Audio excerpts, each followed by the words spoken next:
Tal vez usted ha pasado por alguna experiencia donde su vida se ha visto en peligro.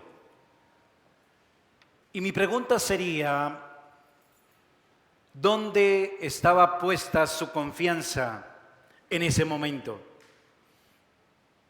¿Cómo confiar en Dios cuando parece estar en silencio, en medio de una crisis, en medio de un accidente, en medio de una situación que pone en riesgo nuestra vida o la de nuestros seres queridos? Cuando no vemos claramente cómo es que Dios está operando a nuestro alrededor. En este capítulo 42 de Génesis nos encontramos con una historia de traición, de hambruna y desesperación. Pero es importante que también podamos ver cómo Dios está actuando, si queremos decirlo de alguna manera, secretamente, y está tejiendo su plan de redención en medio de la adversidad de su pueblo. La historia de José y sus hermanos nos recuerda que la providencia de Dios no siempre es visible, no siempre la entendemos, no siempre comprendemos por qué sucede ese accidente, por qué sucede esa adversidad, ese gran peligro que acecha nuestra vida o la de nuestros seres queridos. En momentos de dolor y miedo, usted puede elegir entre la confianza o la desesperación. Hoy es importante, a la luz del capítulo 42 de Génesis, que aprendamos a confiar en la providencia de Dios, así no podamos ni seamos capaces de percibirla ni entenderla con toda claridad. En ese capítulo exploraremos cómo la providencia divina se manifiesta en la vida de José y sus hermanos y cómo podemos aplicar esa misma confianza, ese mismo principio a nuestras propias vidas.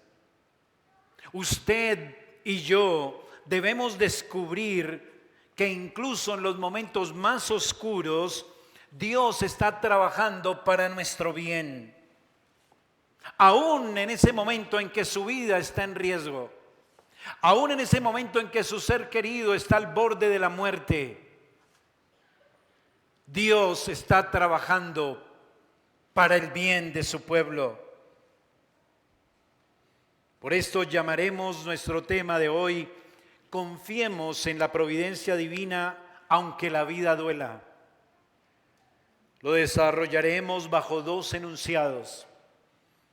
En primer lugar, veremos la gracia de Dios en el peligro, y en segundo lugar, veremos la gracia de Dios en nuestras providencias.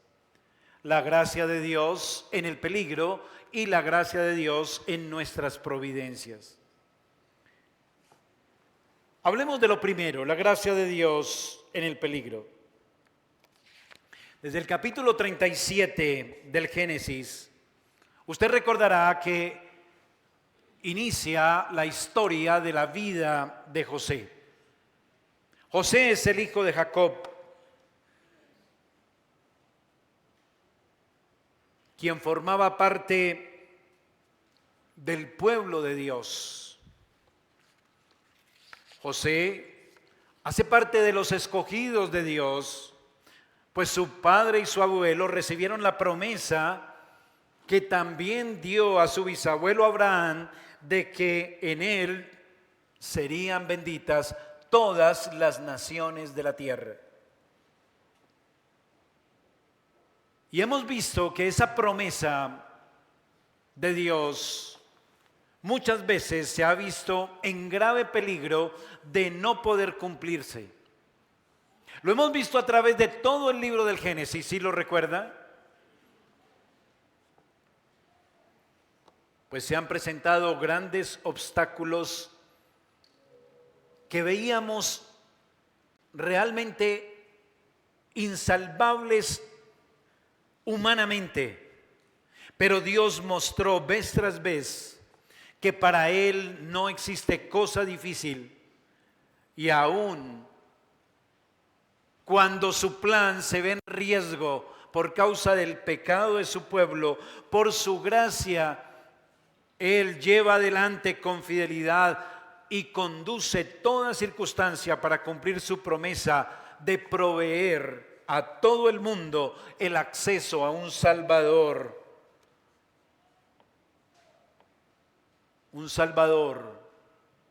para el alma humana.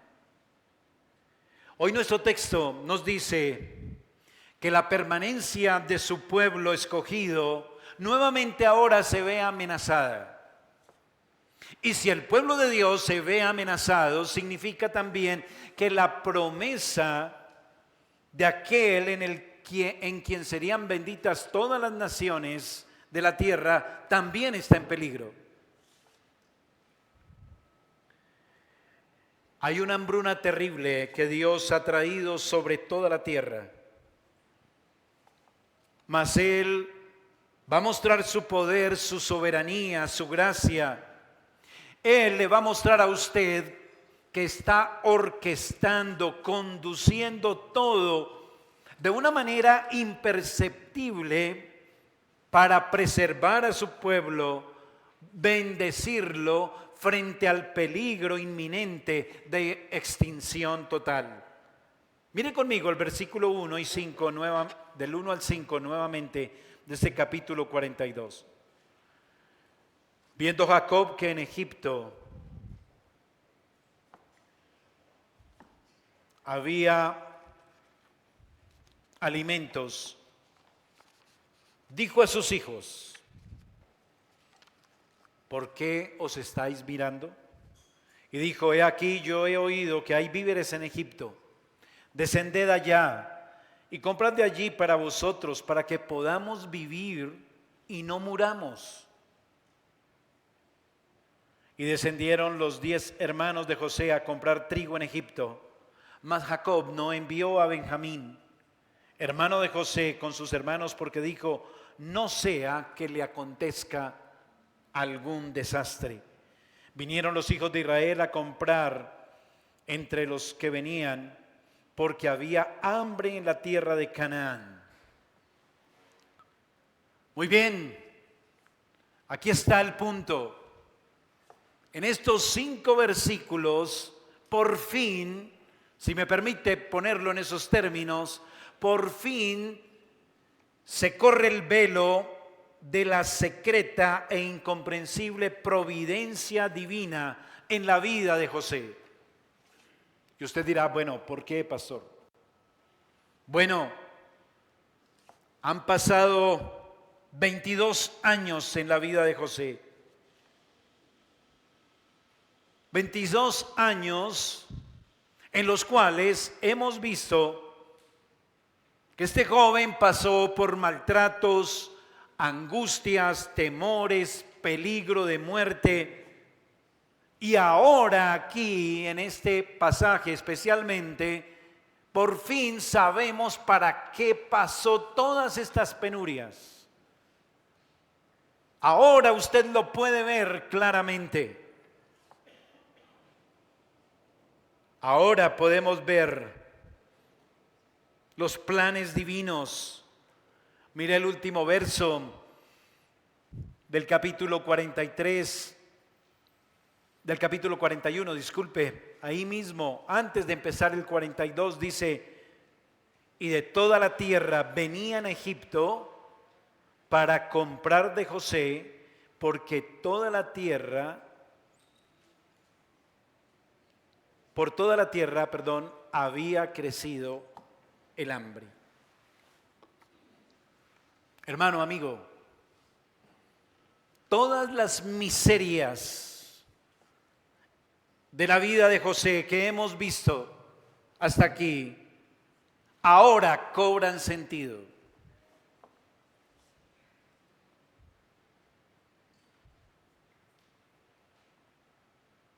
Usted, hermano y amigo, se encuentra en alguna situación donde a través del tiempo ha sufrido y usted dice, bueno, Dios, ¿por qué me encuentro viviendo tantas miserias, tantas situaciones difíciles? Señor, ¿por qué? Yo le invito a que cambie esa pregunta y más bien empiece a decir, Señor, gracias por la manera como tú has conducido mi vida durante todos estos años para mi bien. ¿Está loco, Pastor Guillermo? Eso es lo que estamos aprendiendo aquí. Vuelvo a decir, todas las miserias en la vida de José ahora cobran sentido y la gloria es toda para Dios. Él por su gracia ha venido conduciendo soberanamente cada detalle, recuerda, en la vida de José.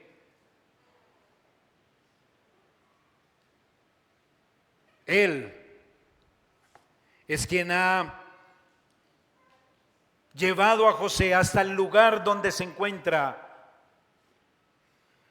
y que nos resume para qué está puesto en ese lugar, ese versículo 57 que leía, el último verso del capítulo 41.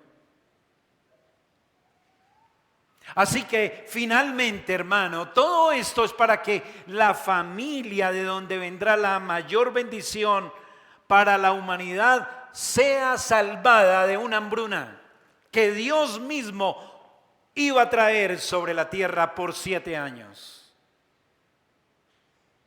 Y todo por sola gracia. José es levantado por Dios en Egipto. Ya lo vimos en la pasada oportunidad. Dios lo eleva a un cargo administrativo y por gracia ahora José es iluminado para hacer provisión suficiente de alimento para 7 largos años de hambre sobre la tierra. Hambre que Dios trajo. Porque como dice Job, Dios da y Dios quita.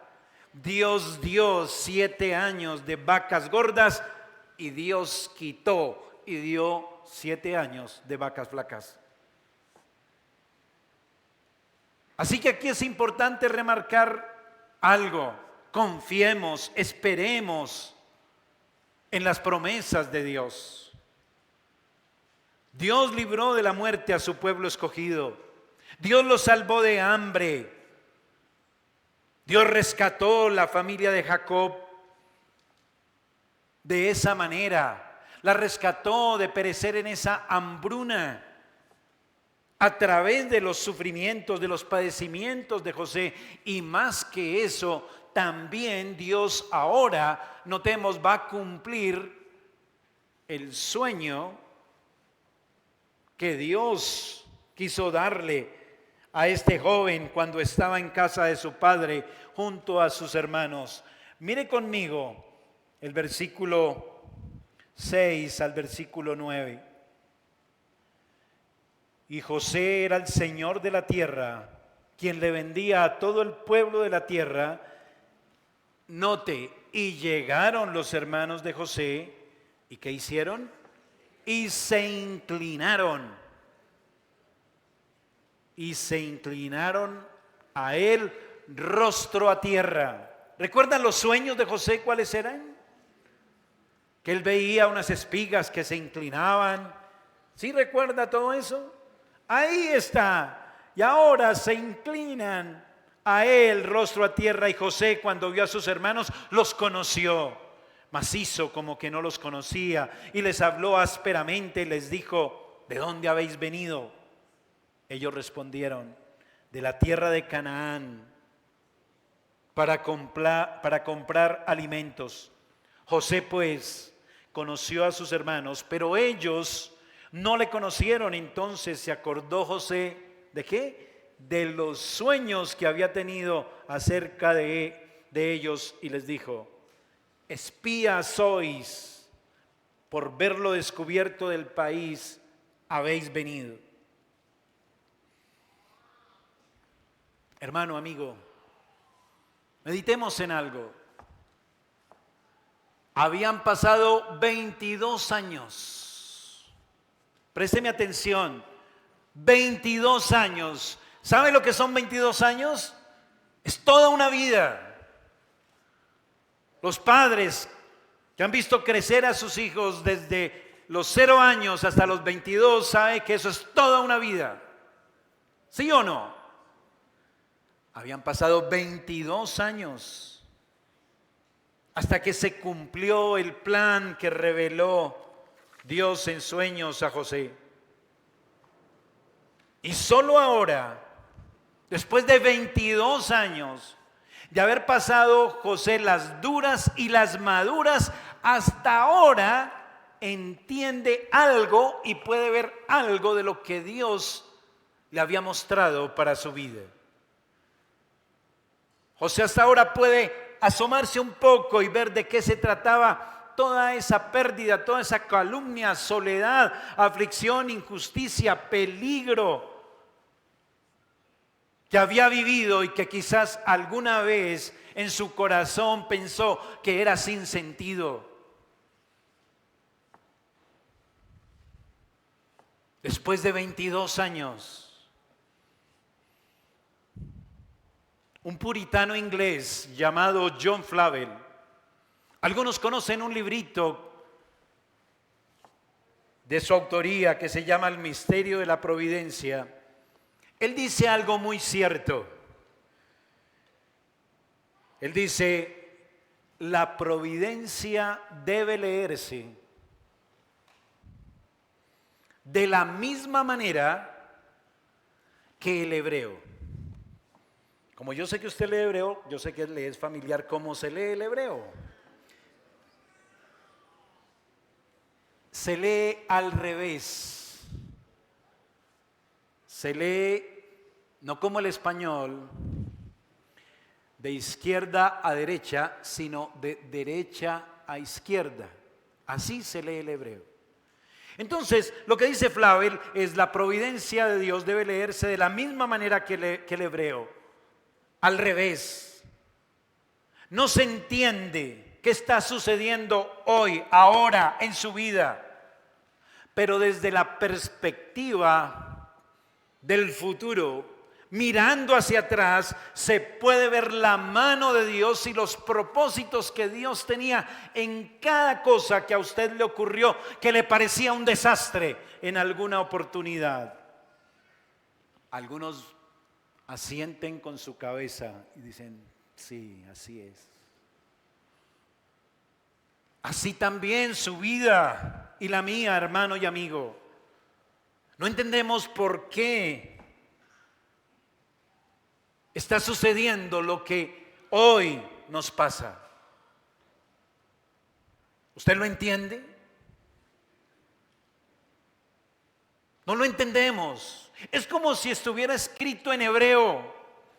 Usted no puede entender por qué Dios le lleva de peligro en peligro, de adversidad en adversidad. Pero dentro de un tiempo, dando un vistazo a su pasado, verá claramente la razón, y no solamente la razón, sino la mano bondadosa de Dios conduciendo todo fielmente, obrando para una bendición mayor en su vida y para mostrar su fidelidad, cumpliendo las promesas que nos ha dejado en su palabra y lo que ha prometido a los que le aman.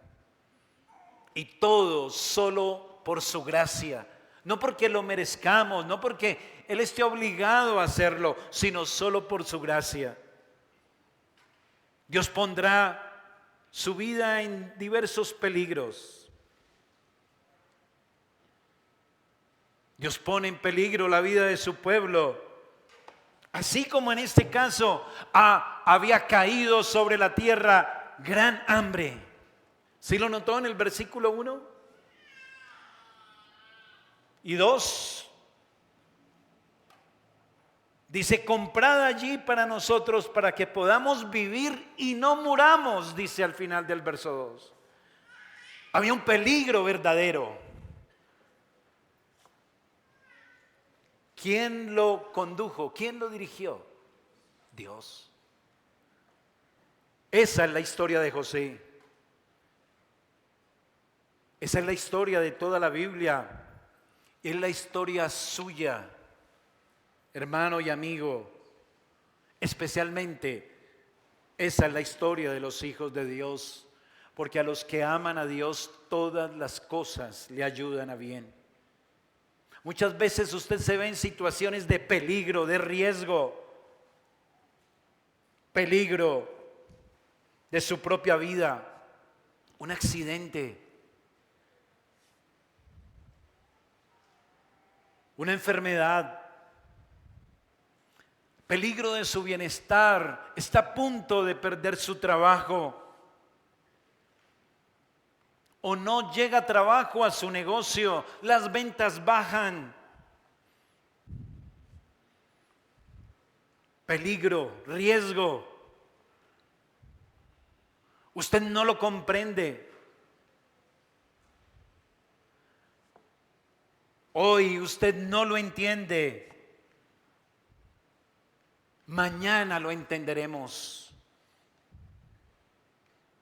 Quizás hasta que lleguemos al cielo, pero lo veremos. Por ahora confiemos en Dios, en su providencia, aunque la vida duela, hermano querido.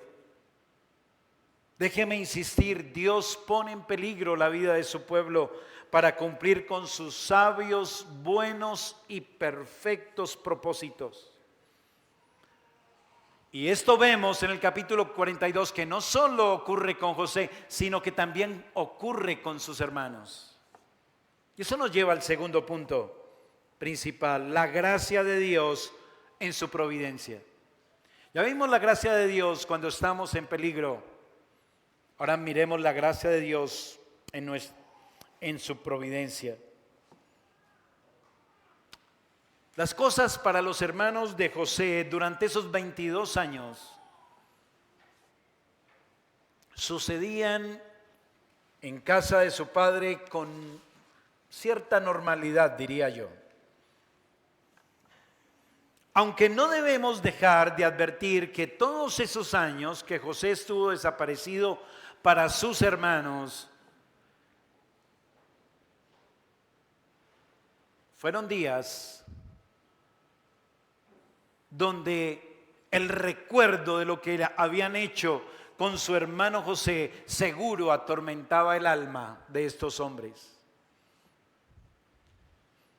Y esos días estaban por llegar a su fin y la providencia divina les deparaba tener que pasar por una prueba grande y profunda y por remordimientos de conciencia sumamente penosos. Eso había en la providencia de Dios para estos hermanos de José. Dios puso en riesgo también la vida, no solo de José, sino de sus hermanos y de su padre. Eso es lo que vemos en los versículos 1 y 2, porque el hambre había caído sobre toda la tierra. ¿Lo recuerda? Y entonces el papá dice en el versículo 1, viendo Jacob que en Egipto había alimentos, dijo a sus hijos, ¿por qué os estáis mirando?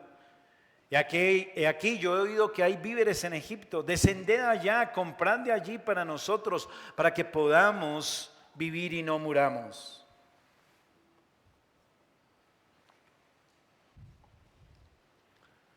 Dios les puso una prueba difícil a los hermanos de José. Dios los lleva ahora a través de este riesgo y peligro a que se muevan.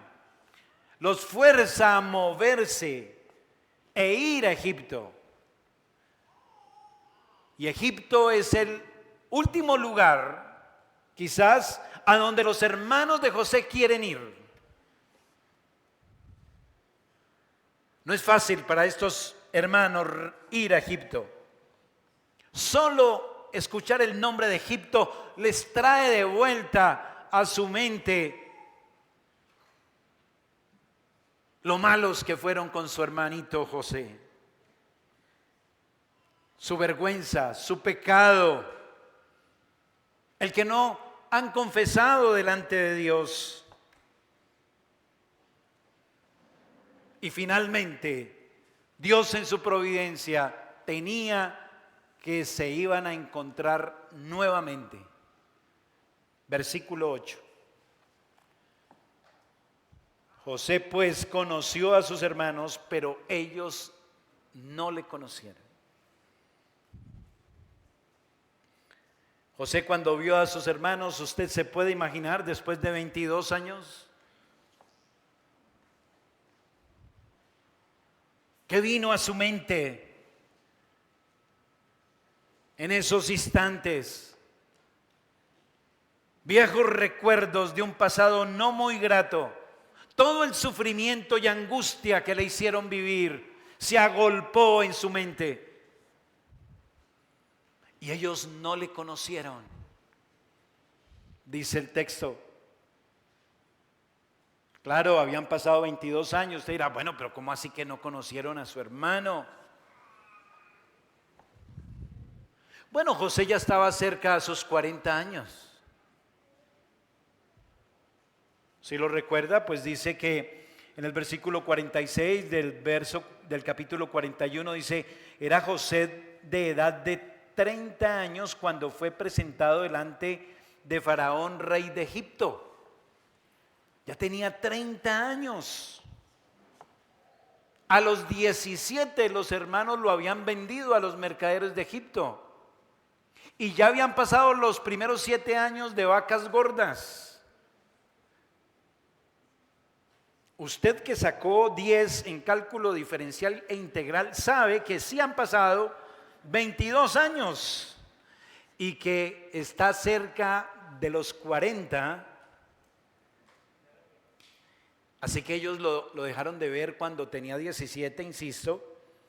Y bueno, podemos imaginar un poco que el rostro y la apariencia de José había cambiado en lo físico y también en su estilo de vida. Ahora se vestía de ropas suntuosas de la realeza egipcia. En aquella época los egipcios se rasuraban, a diferencia de los hebreos que dejaban crecer su barba. Se rasuraban, se maquillaba. Así que José estaba vestido como un alto dignatario egipcio, estaba maquillado como un egipcio y sus hermanos lo que veían al frente era un príncipe egipcio. No podían ver otra cosa, como se dice, si ladra como perro, mueve la cola como perro, es un perro.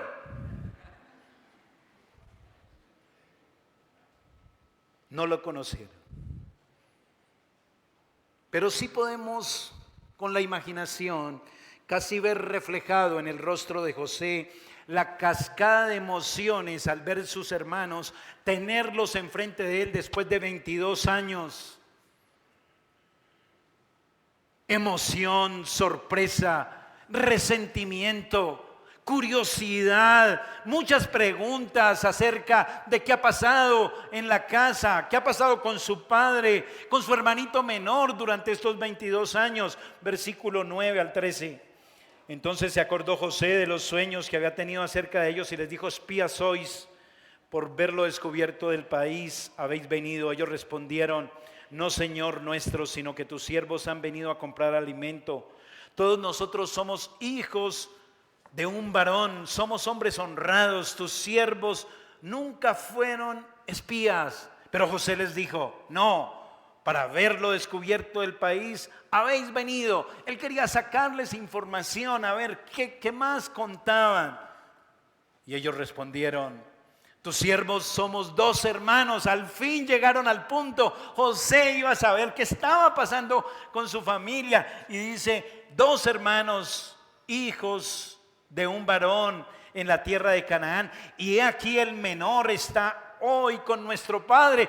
Dijo José en su corazón seguramente: qué bueno que mi hermanito Benjamín no hicieron estos malvados hermanos lo mismo que hicieron conmigo, porque él era su hermano nacido de Raquel, ¿recuerda? Yo creo que eso fue maravilloso escuchar esas palabras. Y dice, pero ellos no dicen nada de mí, no me han tenido en cuenta. Y dice al final del verso: y otro no parece. ¡Ah! Hablaron de mí. Hablaron de mí. ¿Sí se acuerdan?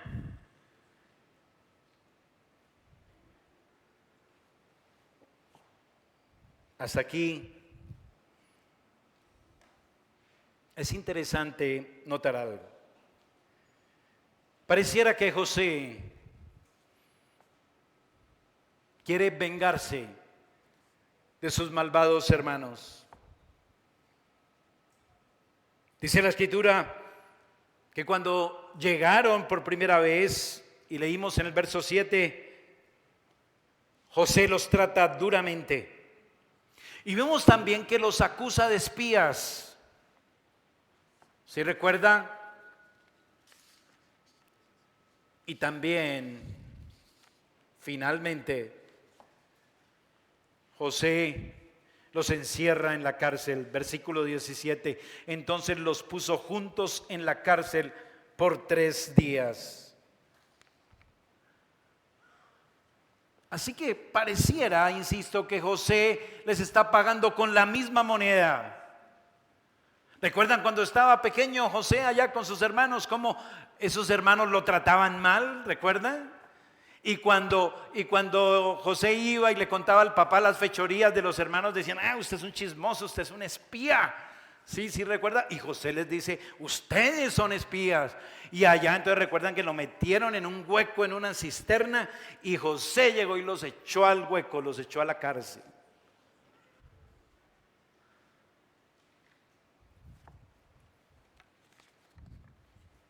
Pero todo esto que estaba sucediendo,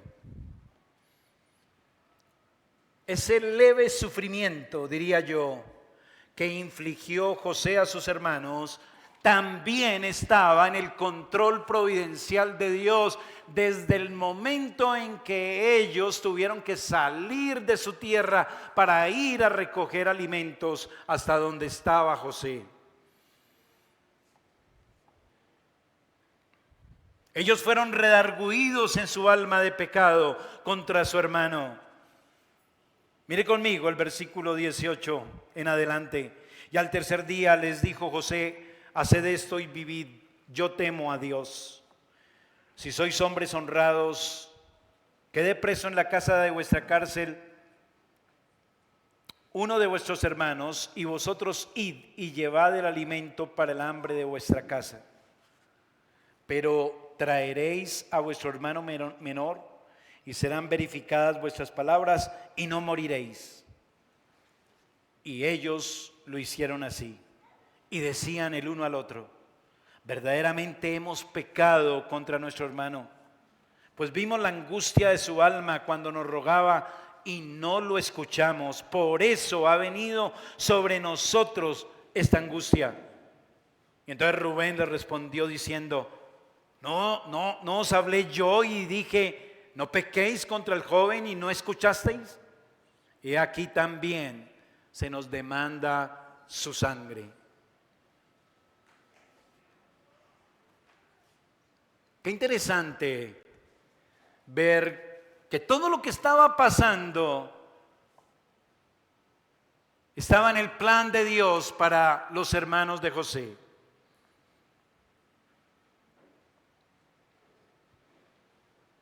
Para decirlo de forma interesante, fue Dios quien habló ásperamente a los hermanos de José.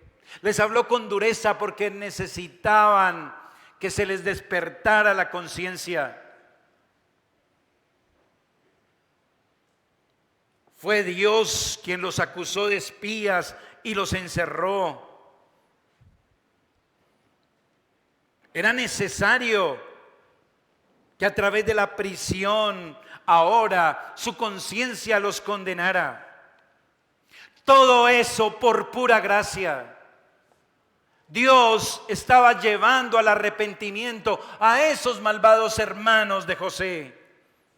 Es una misericordia para ellos. Así como es una misericordia para usted tener alguien que le haga un mal para despertar su conciencia, para llevarlo al arrepentimiento delante de Dios. ¿Sabe usted algo de eso?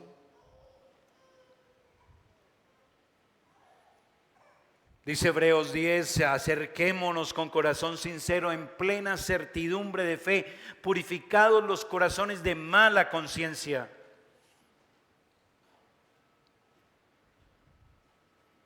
¿Cuántos pecados deja usted de confesar a Dios?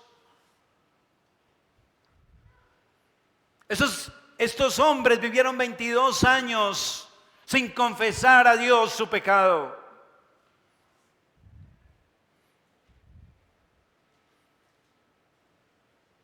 Es bueno que el perdón de Dios limpie nuestra conciencia.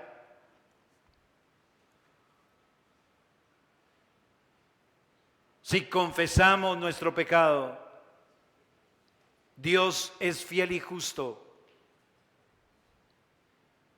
para perdonarnos, para limpiar nuestra conciencia, nuestra inmundicia. Todo gracias a Cristo, quien murió en la cruz, para que tengamos una conciencia limpia delante de Dios. Quiero decirle a usted, amigo, joven, señor, señora, que cuando el Señor a través de su Espíritu trae convicción de pecado a su corazón, usted no se apresure a rechazarla. Cuando su conciencia se sienta culpable y avergonzada de la manera como usted está viviendo, cuando Dios le dice por su palabra que usted vive sin esperanza y sin Dios en el mundo, haciendo la voluntad de la carne y de sus pensamientos, como lo hicieron los hermanos de José, entonces, amigo, no se apresure a tratar de razonar para no aceptarlo y retardar el arrepentimiento en su alma. Tal vez en los peores momentos de su vida, usted lastimó también a alguien y su conciencia trae el eco todavía de esa violencia emocional que usó contra alguien, quizás violencia física, abuso contra otra persona.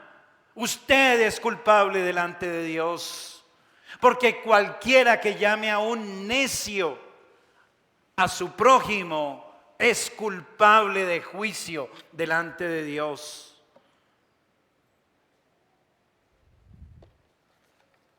Esta es una de las grandes misericordias divinas para usted en este día. Que a través de su palabra y la obra del Espíritu Santo usted se ha convencido de pecado, justicia y juicio. Que su razón le lleve a considerar la voz de su conciencia, que trae convicción a su alma, que le acusa, que le hace convicto de pecado. Dios está obrando hoy en su corazón también por su palabra a través de esta historia de los hermanos de José. Arrepiéntase y crea. Confiese su pecado. Vaya a Cristo por la fe. Él es el único que puede lavar su conciencia. Para eso murió en la cruz, para eso Dios lo entregó, como un cordero sin mancha y sin contaminación. Vaya a Cristo, sujétese a Él, abrácele, confiese su pecado, reconcíliese con Dios y sea salvo. Sentir convicción de pecado es una gran misericordia divina en su vida. De eso depende el futuro eterno de su alma. Arrepiéntase y crea.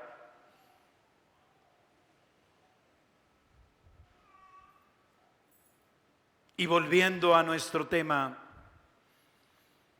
Dios usa las circunstancias difíciles para ayudarnos, para bien de nuestra alma, también de los creyentes.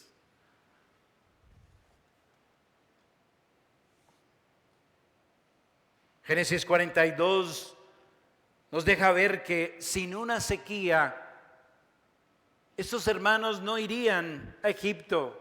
Sin ir a Egipto no se enfrentarían a su hermano. Sin enfrentarse a su hermano, no los encarcelarían 3 días. Sin permanecer en prisión por 3 días, sus conciencias no despertarían. Su vida estuvo en peligro, sí, pero Dios estaba obrando para mostrarles su gracia, llevarlos al arrepentimiento. Todas esas tragedias y peligros que la providencia divina ha ordenado en su vida, hermano, que usted desearía que desaparecieran instantáneamente, son medios a través de los cuales Dios quiere ayudarle a su alma. Para eliminar las distracciones, para que usted deje de seguir apegado al mundo y se vuelva más a Dios. Quizás el accidente que usted tuvo, quizás el que se haya quedado sin trabajo, es una oportunidad para que usted ahora sí lea más la Biblia, venga al culto de oración los miércoles, esté más en la comunión de los santos y así Dios bendice su alma. Esa es la providencia de Dios.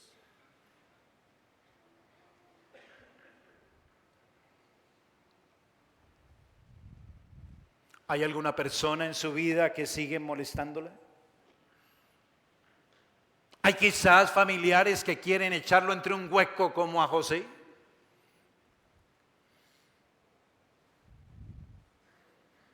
¿No será que Dios quiere mostrarle que en este mundo caído no hay esperanza para que su alma anhele más la vida futura y desprecie las bagatelas que ofrece esta vida temporal? Cada providencia de Dios es para bien de nuestra alma.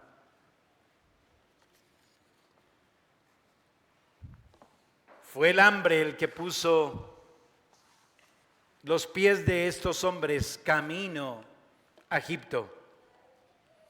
El hambre, el estar en riesgo los obligó a moverse. Dios sigue obrando todavía de estas maneras, ayer, hoy y siempre.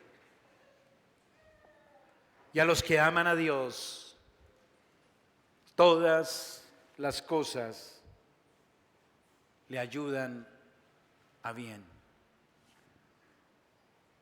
Y recuerde que uno mayor que José está en Egipto.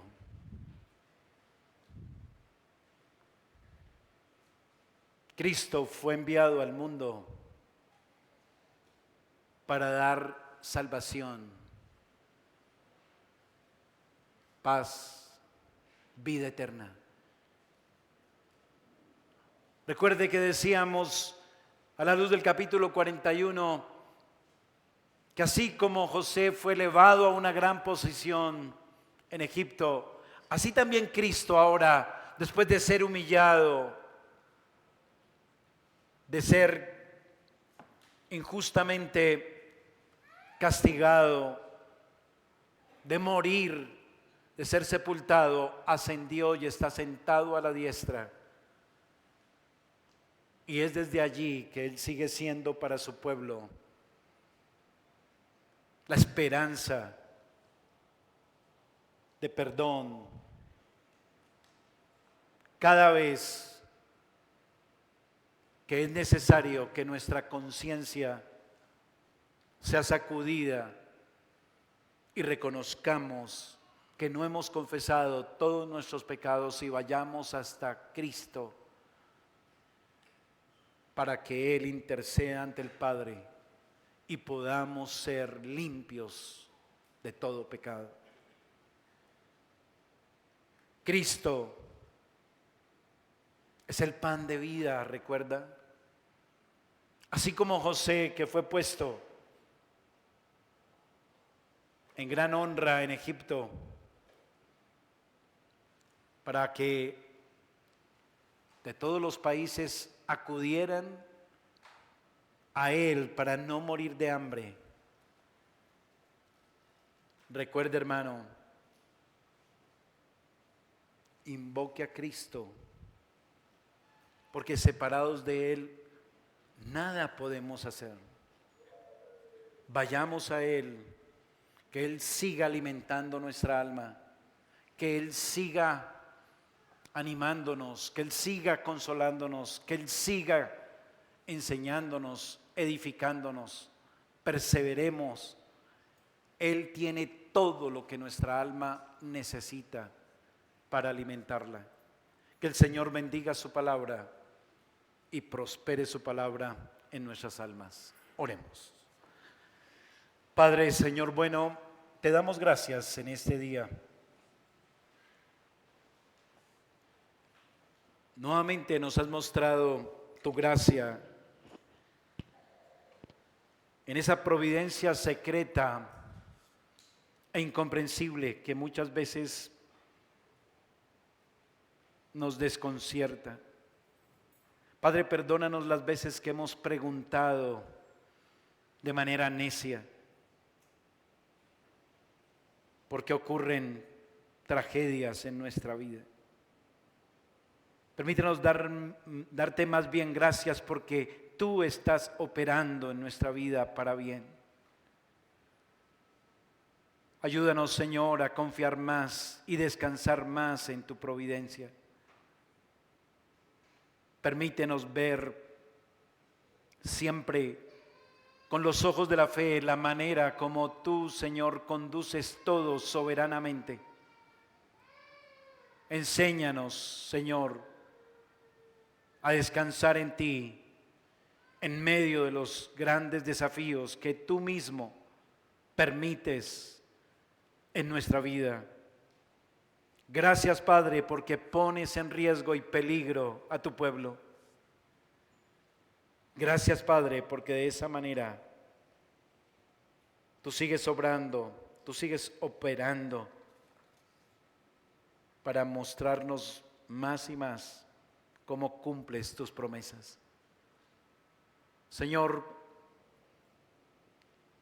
que nuestra fe cada vez descanse más en tu buena providencia, te lo rogamos. Que hoy muchos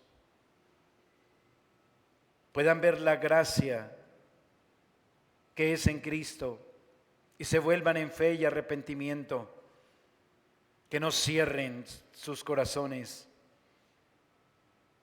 que su conciencia sea estimulada, que tú, Señor, los conduzcas a Cristo. Te lo rogamos en el nombre de Jesús. Amén y amén.